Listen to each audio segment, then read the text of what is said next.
వనపర్తి జిల్లా అమరచింత మండల కేంద్రంలో పెద్ద చెరువు సుందరీకరణ పనులకు 3,14,00,000 2.0 పథకం ద్వారా మంజూరైన సందర్భంగా శంకుస్థాపన చేయడానికి వస్తున్న ఎంపీడీకే అరుణను అడ్డుకున్న కాంగ్రెస్ నాయకులు నెల కిందటనే మంత్రి వాకిటి శ్రీహరి పెద్ద చెరువు సుందరీకరణ పనులకు శంకుస్థాపన చేశారని, రెండవసారి శంకుస్థాపన చేయడం వెంటనే మండిపడుతున్న అమరచింత కాంగ్రెస్ పార్టీ నాయకులు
తొక్కి రాష్ట్ర ప్రభుత్వం మాదే అంతా మేమే చేస్తున్నాం మేమే అనేటటువంటి ఒక అహంకార ధోరణితో ఈరోజు ఇక్కడ ఉన్నటువంటి మంత్రి గారు యొక్క వ్యవహారం ఉండడం ఏమాత్రం కూడా సమంజసం కాదు. నేను కూడా గతంలో ఎమ్మెల్యేగా చేసిన 3 సార్లు, మంత్రిగా చేసిన, ఇప్పుడు పార్లమెంటు సభ్యురాలిగా ఉన్నా. నేనేం కొత్తగా రాజకీయాలకు రాలేదు, కొత్తగా ఎమ్మెల్యే కాలేదు, కొత్తగా ఈరోజు నేను రాజకీయాలు చూస్తలేను. నాకు బాధ్యతలు తెలుసు, ఒకరికి ఇచ్చే గౌరవం గురించి తెలుసు, ప్రోటోకాల్ తెలుసు, ప్రివిలేజెస్ తెలుసు.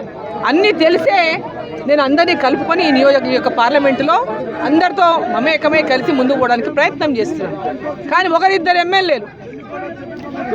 ఎమ్మెల్యేలు కేంద్ర ప్రభుత్వం పేరు చెప్పకూడదంట, కేంద్ర ప్రభుత్వం నిధుల గురించి చెప్పకూడదంట, కేంద్ర ప్రభుత్వం ఇస్తుందని చెప్పకూడదంట, ఓన్లీ కాంగ్రెస్ ఇస్తేనే చెప్పాలంట.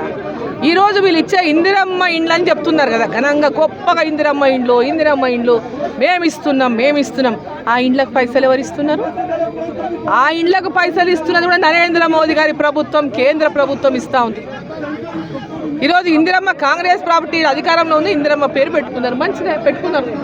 ఆమె కూడా ఒక ప్రధానమంత్రిగా ఈ దేశానికి ప్రధానమంత్రిగా పనిచేసింది, పెట్టుకున్నారు, మంచిగానే ఉంది. మరి పేద ప్రజలకు అందరికీ కూడా అర్హులైన వారికి అందరికీ ఇవ్వాలి కదా. కేవలం కాంగ్రెస్ పార్టీ కార్యకర్తలకే ఇండ్లు ఇస్తారా మీరు? కాంగ్రెస్ పార్టీ కార్యకర్తలకే ఇండ్లు ఇచ్చుకుంటా పేదవాళ్ళని అందరినీ పక్కన పెట్టుకుంటా, వీళ్ళు ఆ పార్టీ వీళ్ళు ఈ పార్టీ అని. పేదవాళ్లకు, ప్రతి ఒక్క పేదవాళ్ళకి గూడు ఉండాలి, నీడ ఉండాలని ప్రధానమంత్రి నరేంద్ర మోదీ గారు ఈ దేశంలో కోట్లాది మంది ప్రజలకు ఇండ్లు కట్టిస్తుంటే ఇక్కడ నిధులు తీసుకుంటారంట, కానీ నరేంద్ర మోదీ గారు పేరు చెప్పారట, పేరు చెప్పకూడదంట. ఈరోజు వీళ్ళ ఎమ్మెల్యేల ఇండ్ల నుంచో, వీళ్ళ మంత్రుల ఇండ్ల నుంచో, లేదా ముఖ్యమంత్రి ఇండ్ల నుంచో, ఎక్కడి నుంచో ఈ నిధులు ఇస్తలేరనే విషయాన్ని వాళ్ళందరూ గ్రహించుకోవాలి. ఈ నిధులు ప్రజల నిధులు, ఈ నిధులకు ప్రజలకు పూర్తిగా హక్కు ఉంది. ప్రజాప్రతినిధులుగా వాటి గురించి అవగాహన ఉన్న ప్రతి ఒక్కరం కూడా వాటి గురించి ఎవరికి ఏవి దక్కాలనో అవి దక్కించాల్సిన బాధ్యత కూడా మన పైన ఉంది. కానీ మేము అధికారంలో ఉన్నామని విర్రవీగడము, అధికారంలో ఉన్నాను విర్రవీగి మొత్తం మాదే అని చెప్పుకోవడము, ఇది ఏమాత్రం కూడా శోభనివ్వదు.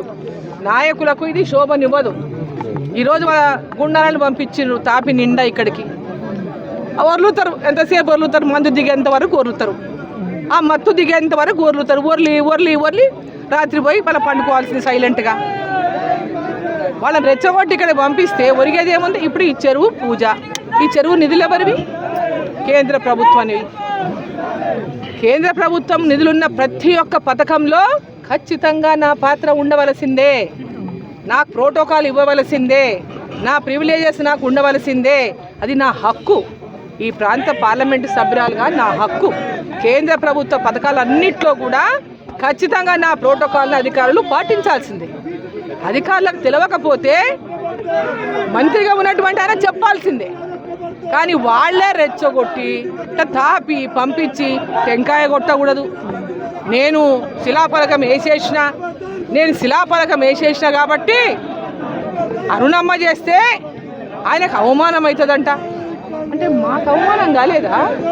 నన్ను పిలవకుండా నువ్వు నీ పేరు పెట్టుకుని నువ్వు టెంకాయ కొట్టినావు కదా శిలాఫలకానికి రాత్రి. అంటే ఒక పార్లమెంటు సభ్యురాల్ని, ఒక మహిళను నువ్వు అవమానించలేదా? ఒక మహిళనే కదా, ఏం చేస్తారు? ఇంతమంది గుండాలను పంపించండి మీకి, ఇంతమంది గుండాలను ఆమె వెళ్ళిపోతుందే కదా నువ్వు ధైర్యం చేసి పంపించినావు.